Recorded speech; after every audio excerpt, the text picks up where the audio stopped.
Time Walk doesn't have many artworks to get through, Nobody reprints Time Walk, they just won't do it. so I can go a bit harder on the theory. Cool.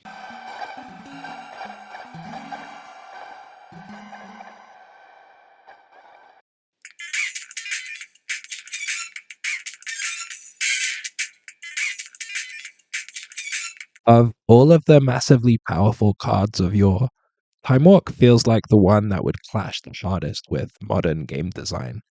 Round one, fight! The extra turn is spectacularly unfun, a real groan moment for the other player. It probably felt even worse in the playtest version of the card, Starburst. Oh wait, hang on. Which was red and forced the opponent to skip their next turn. Mechanically the same thing, but oh lord, the optics. The optics? Skip your next turn in a turn-based game? Might as well give up now. Feel sick of both. Throw up and go. Which is not, of course, to say that modern design principles are correct or superior to whatever inspired the early designs of the game. Modern design principles mean that the creature bearing the ring suffers from precisely zero ill effects because players don't like them, and offers players a binary did you have fun choice at the end of arena matches, and presumably lumps this contextless data into future design consideration. Pro tip, you have fun when you win. I just couldn't ever get ahead in this world. Of course I didn't have fun, I lost. Watch even the most seasoned streamer, except for Ben Stark, legend, when they're losing versus when they're winning. Fun in competitive Magic is zero-sum. Sorry, shareholders. And look who's here with a question for you.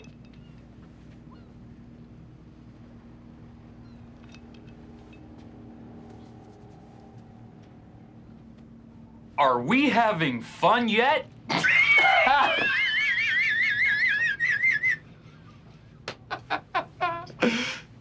Right? From those commercials? Beer commercials. Right?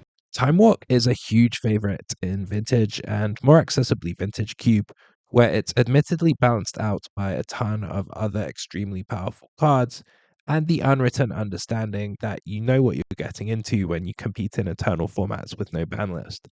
It's even possible to cast Time Walks in Arena now, thanks to the marvel of game design, Hacker of the Reserved List, Wielder of Moxen, Oracle of the Alpha. So, as long as it's not worded such that the opposing player feels like they're being denied something, Time Walk can hang in contemporary Magic. Mechanics of the card, how it works in the game, how does time feel outside of the game?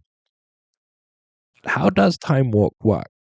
You pays your 2 mana, you gets your extra turn. As we examined a second ago, Time Walk pays no heed to modern design sensibilities. Crucially to its effect, you get your untap, upkeep, and draw steps. Draw a card, best part of Magic? Later iterations of Blue's temporal effects have played with this distinction, offering an extra turn with no untap step, an extra untap, upkeep, and draw steps, but Time Walk gives you the whole package. The powerful effect is not balanced by a high mana cost, an advantage given to the opponent, or any other drawback. Nor should it be. These cards were not meant to be 4-ofs in every deck since the supply was pretty limited back then. They were meant to be gradually discovered by players learning and collecting the game, the same way you might happen upon a cache of powerful weapons in an open world game. When you only encounter this type of power level every once in a while, your response is much more likely to be, oh wow, cool, than to passively whinge about playing against it again, concede defeat to the object, and see your subject gradually wither away. There is an elegant coming together of flavor and mechanics on the card that I don't think is fully intentional. Watching your opponents take an extra turn, time very much slows down. In EDH, especially, where the time taken by other people's turns versus your own increases threefold, extra turn spells can feel especially nasty. The feeling of when do I get to play the game perfectly matches what a mere mortal might feel when caught in a chronomancer's magics. When your deck is doing its thing, or even when you're marginally ahead and working out how to maximize your advantage, time speeds up. You get locked into the game and external factors you don't control get drowned out. Your logic comes naturally, and you can even start to enter a flow state. Hearing your opponent announce their second untap, upkeep, and draw phases pushes this hallowed ground out of sight. Pomp, and durée. The lived experience of this type of flow state, the feeling of time unfurling faster than usual, and its reverse, were a significant aspect of Henri Bergson's doctoral thesis, Time and Free Will, an essay on the immediate data of consciousness. Bergson's theories of time were a big influence on the modernist writers of the first half of the 20th century, who broke with the 19th century conventions of highly intricate plots and novels bursting with huge casts of characters by focusing more on individual psychology. While the nature of time has preoccupied philosophers at least as far back as Aristotle, I think that Bergson's ideas, particularly those of temps and durée, can help us to unlock Time Walk's inscrutably strong flavor mechanical intellect.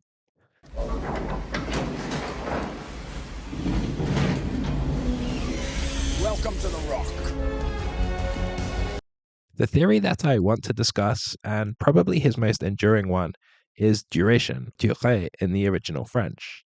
He was responding to the granddaddy of the Enlightenment, Immanuel Kant, and his arguments about free will. For Kant, free will only existed outside of the realm of space and time.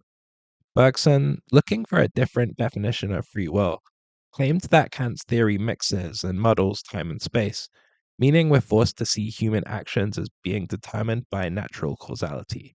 He proposed that the two needed to be separated or unmixed.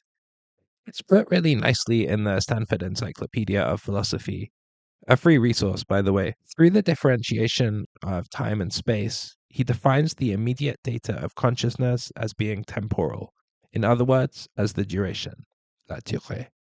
In the duration, there is no juxtaposition of events, therefore, there is no mechanistic causality. It is in the duration that we can speak of the experience of freedom. The distinction, I think, is useful for game design in general, but especially so when it comes to turn based games and game pieces like Time Walk, which disrupt that flow of turns and take away the time that was promised to you as you understood the rules. The mechanistic time of the turn structure starts to melt away, and both players experience the game with a Bergsonian durée, the extra turn taker feeling like a temporal master as their consciousness feels like the mechanical template of time initially offered by the rules is expanded, and the person ceding the extra turn, or indeed losing their turn depending on how you look at it, feel the corresponding contraction. Time Walk is such a brutalizing effect in the mid or late game because your brain has acclimatized to the duration of the other player's turn. You wait for it to pass, hoping that an opportunity to interact will pop up, all the while plotting the time until you get to untap, willing the grains of sand through the hourglass. Creeps on this petty pace. In a similar fashion, actually, to the flock of sheep Bergson uses as an example in Time and Free Will. An important part of improving as a player is to get a grip on this change in consciousness and take the extra turn for what it is. And while it's not incorrect to see it warping the temporal structure of the game, it's an effect that can be responded to and mitigated. The time walk effect introduces an important philosophical concept, as well as a demon we need to conquer to strengthen our mindset and improve as players.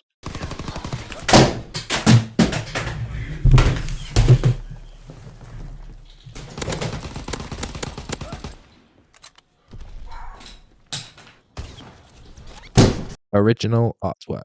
I learnt in Titus Chalk's excellent book that the first artists to provide artwork for cards were reimbursed with stock in the company. This kind of financial profligacy gives us a window into the freedom early artists had to express their own ideas, in combination with the brief of the card, which one assumes was far less prescriptive than the ones given today.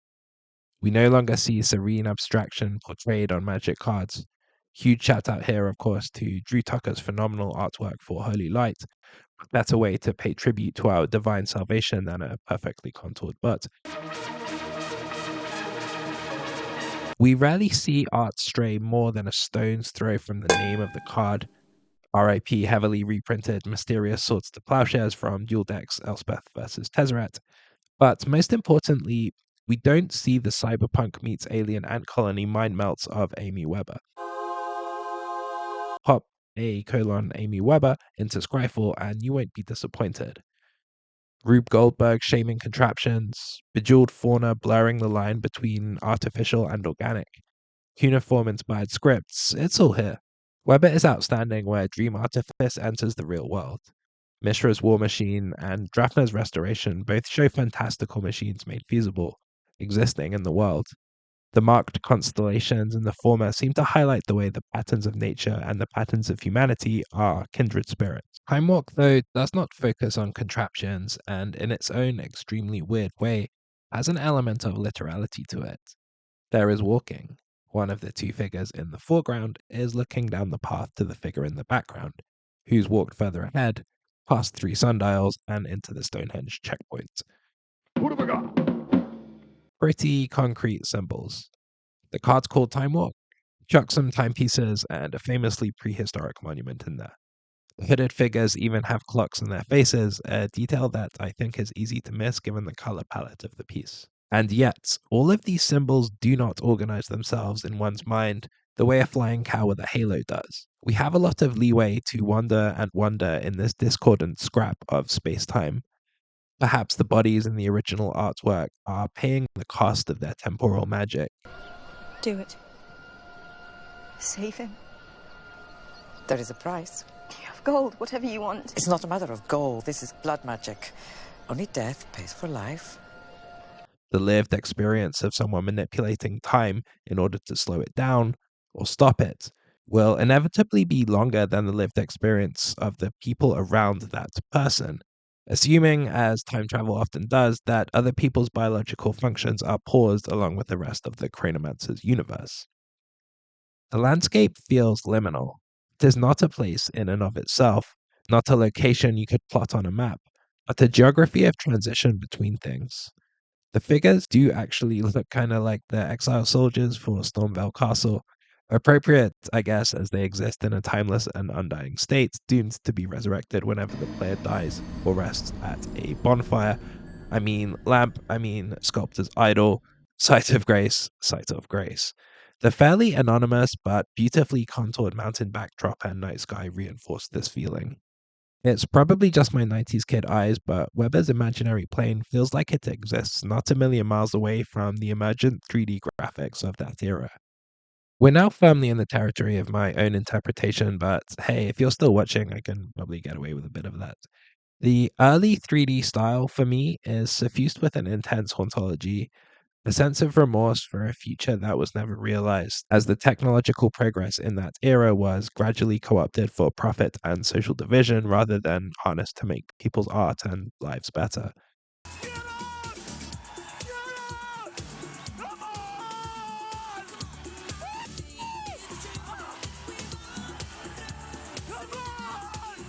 Looking at Time Walk, I can go back in time, in my mind, to a time when a better future was possible. Progression of real time increasingly reveals to me that it is not.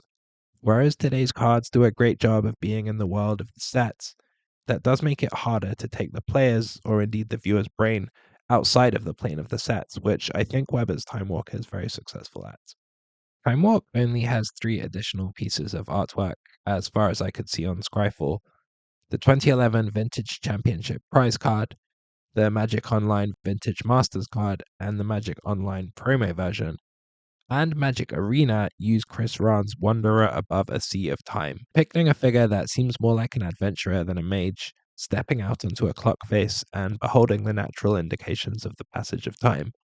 The moon and the sun crossing in the sky, shooting stars in the distance, and maybe a hint of the tides at the bottom of the piece. I like the more warrior-like central figure here. It allows us to consider a story where the power of temporal manipulation was one they were questing after, fighting to get to for a long time. Then, as this scene unfolds, they're unable to understand the power they've unlocked. The clock face is gorgeously elaborate, contrasting the music of the spheres in the background, and reminding us of the difference between civil and scientific time. The numerals don't appear to be Arabic ones. If anyone can detect them, let me know in the comments.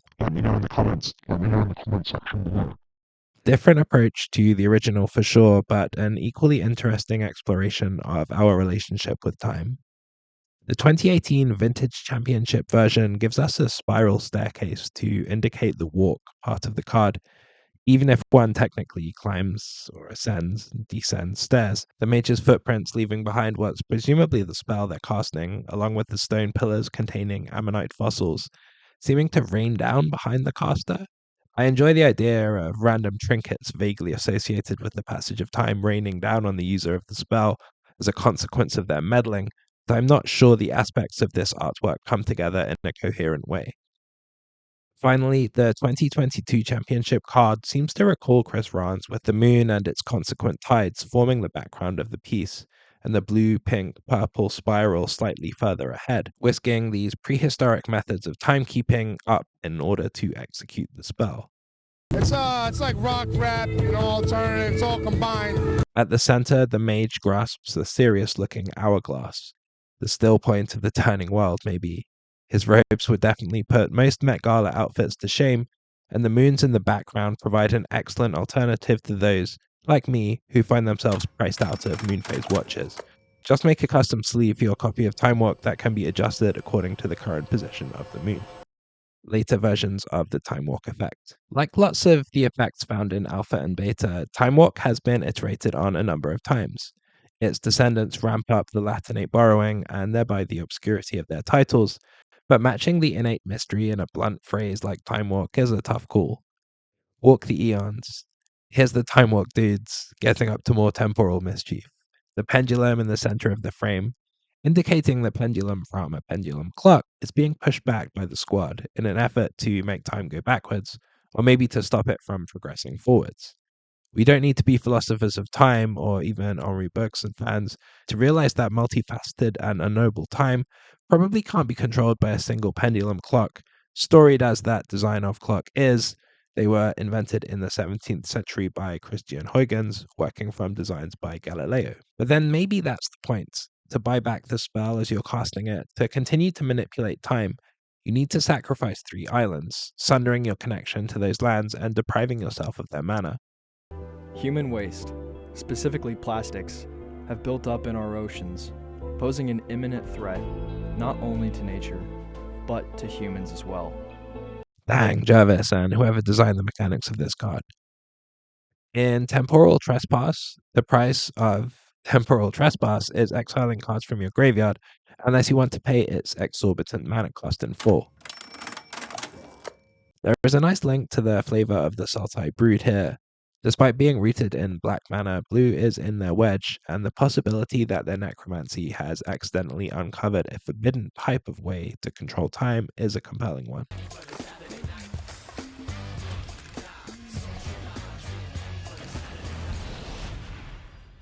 Nexus of Fate is definitely worth mentioning here, and not just as the turbo fog enabling monster it unintentionally became. It's another example of the Latinate borrowing being turned up to 11. Nexus, as an English word, is a direct borrowing from the Latin word, formed from the nouning of the verb necto, meaning to attach, bind, or connect. The usual English meaning is something that facilitates the kind of linking or bonding in the Latin noun. If there's one benefit to studying dead languages, it's that you can spot your fellow inkhorns pretty easily, and goddammit, I will die on the hill that it's possible to inject mystery and grandeur into phrases using words that stem from Anglo-Saxon too. Just look at words like sot and pang. Nexus is an interesting design because it gives us an extra turn at instant speed. Pretty well, all of the other extra turn effects operate at sorcery speed, except for Chance for Glory, True Outlier, requiring red and white mana to cast, Final Fortune, and instant speed activations of Sage of Hours, Time Stream Navigator, and Time Sieve, which require a lot of setup. When you had that Rico trial, what did that run you? A lot. The instant speed was paid for by an inflated mana cost, but this design tweak could never overcome the faceless hordes of internet brewers, resulting in the card being banned on Arena due to the inability of digital engines to skip through loops, as is possible in paper. Oh well, at least they didn't forget that equipment cards with 0 equip cost existed. The concept, well, it's simply brilliant. It's TNT. You know what it stands for? Like a code or something. Oh, yeah.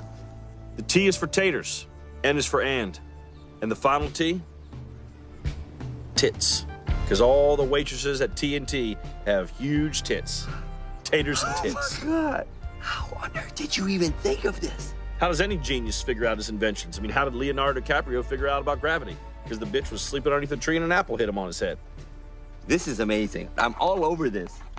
Allowing colorless mana access to extra turn effects all the way back in Alpha, Time Vault has two absolute bangers for its artworks. Mechanically, it allows players to take an extra turn simply by tapping it, a colorless artifact that costs just 2 mana. In a beautifully intuitive bit of balancing, it enters tapped, doesn't untap during your untap step, and asks the player to pay a whole turn to untap it. This type of turn for a turn deal would be used on other cards offering extra turn effects, notably Emrakul the Promised End, but I feel it fits best here on the extremely clunky device the artwork presents us with. Half an hourglass is suspended over what seems like a well, an inverted candle maybe, and the sand grains flowing out have an eerie glow to them, illuminating the walls. In the foreground, two absolute sorts are walking past broken hourglass debris. What, girls? Hiya. You what, love? A couple of salts. What's up my street? Holding hourglasses of their own, one of them rocking a hammer. It's clear that this is the site of numerous experiments and prototypes, showing the nitty-gritty of trying to build a machine that can manipulate time. But rather than something fantastical like in Weber's creations, it's grey and iterative, kind of like the box in Primer. Anything?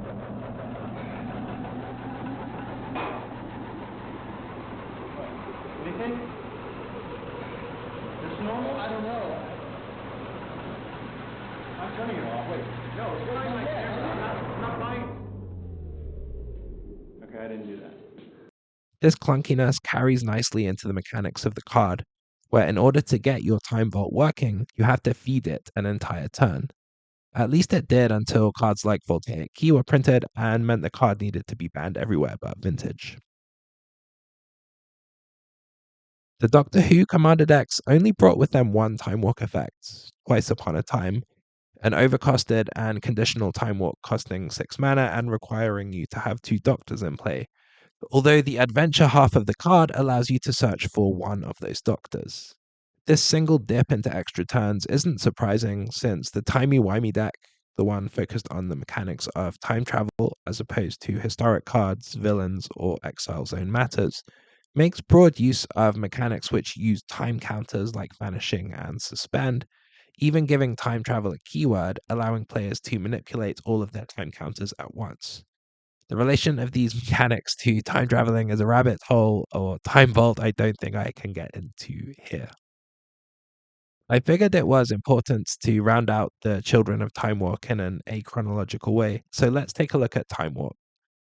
A 5-mana Time Walk, sure, but the M10 reprint gives us a very direct reference to Hokusai's The Great Wave of Kanagawa, or Kanagawa Okinami-u. The wave is reversed, perhaps since the original, following Japanese script, is probably intended to be viewed right to left, and Western eyes are trained to read left to right. But more importantly, John Foster has plunked a wizard, presumably powering out a time manipulation spell underneath the breaking wave. A bold and somewhat uncouth execution. If you want some, I'll give it you. You want to do it, mate? But a wave breaking is such an iconic moment in time that I enjoy the conceit of a mage pushing back against it, undoing time's passing in the microcosm of the wave. It's also an elegant way to get blue's classic element into a classically blue effect. The flavor text is, alas, as cheesy as ever, including on the Mystical Archive version, which features the second pun on the dead as a doornail idiom living in the moment. Nevertheless, the combination of a timeless image with a temporal spell is a sweet one. Closing remarks. I ended Story of the Cards, Lightning Bolts, by talking about my own copies of the cards. Unfortunately, I don't have a spell or a machine that will let me travel back in time to purchase copies of the card and flog them like the Primer Boys did.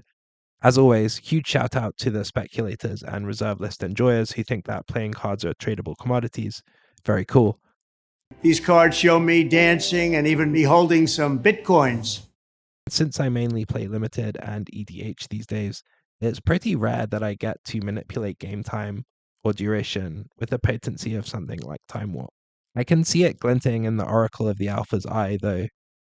Time Walk will endure probably as long as Magic does, the simplicity and potency of its design underpinning countless iterations of one of the most powerful and flavorful effects in the game. Because, hey, all we could ever ask for in a turn based game is more time, and the same is probably true of life.